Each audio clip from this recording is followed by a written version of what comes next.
जम्मू कश्मीर की चिनाब घाटी में हादसा। 300 फीट नीचे खाई में गिरी कार, 3 लोगों की मौत। आप सांसद संजय सिंह को बड़ा झटका, गिरफ्तारी को चुनौती देने वाली याचिका खारिज। टाटा स्टील ने पंजाब में लगाया देश का दूसरा सबसे बड़ा प्लांट। लुधियाना में सीएम भगवंत मान ने रखी नींव।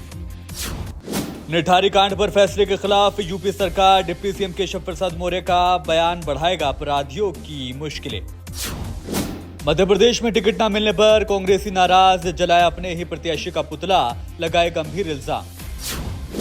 मध्य प्रदेश के सीएम की नवरात्रि पूजा, पत्नी के साथ मां विजयासन के मंदिर में दिखे, बोले जीत का आशीर्वाद दिया।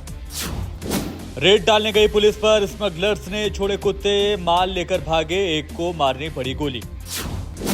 वसुंधरा को लेकर बोले गहलोत, पूर्व मुख्यमंत्री को मेरे कारण नहीं मिलनी चाहिए सजा, पार्टी में नजरअंदाजी को लेकर ली चुटकी। गुजरात में पाकिस्तानी जासूस गिरफ्तार, बरसों से पाक एजेंसियों को दे रहा था सेना से जुड़ी अहम जानकारियां। मेरा और हेमंत शर्मा का डीएनए एक, एनसीपी नेता सुप्रिया सुले ने असम के सीएम पर किया पलटवार। आइसक्रीम लेने घर से निकली थी प्रेग्नेंट महिला, नदी किनारे मिली लाश, रात भर मां के शव के पास बैठा रहा 4 साल का बेटा। छत्तीसगढ़ में जंगलों के बीच मां का अनोखा मंदिर, मान्यता दरबार में अर्जी लगाओ तब मिलेगी जलाने को लकड़ी।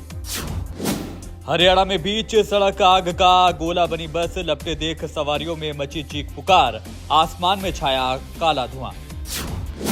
झारखंड के पूर्व सीएम रघुवर दास बने ओडिशा के नए राज्यपाल, इंदिरेसन रेड्डी को मिली त्रिपुरा की कमान।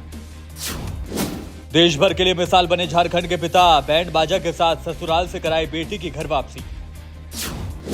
बिहार का कश्मीर कहे जाने वाला वाल्मीकि टाइगर रिजर्व पर्यटकों के लिए खुला, अब टूरिस्ट ले सकेंगे जंगल सफारी, बोटिंग का मजा। पटना के गांधी मैदान में चाय बेचने वाले अनोखे सिंगर ने जादुई आवाज से जीता सबका दिल। हफ्ते के आखिरी दिन मार्केट रहा सुस्त, कई शेयर हुए धड़ाम, अगले वीक से दिख सकता है एक्शन। 8 लाख से कम कीमत, 18 की माइलेज और होंडा मेज की फैमिली कार लोगों को आ रही बेहद पसंद।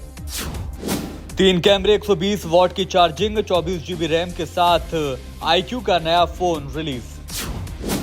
आमिर खान ने लिया मुंबई छोड़ने का फैसला, चेन्नई शिफ्ट होने का है इरादा। राखी सावंत ने पहनी रिवीलिंग ड्रेस, कैमरे के सामने पोज देते हुए बोली मैं हूं इंडियन। 41 राजनयिकों के भारत छोड़ने पर भड़की कनाडा की विदेश मंत्री, बोली सुरक्षा देनी चाहिए थी, ना कि इस तरह का अल्टीमेटम। और भारत ने कनाडा को दिया करारा जवाब, कहा किसी भी नियम का नहीं हुआ उल्लंघन।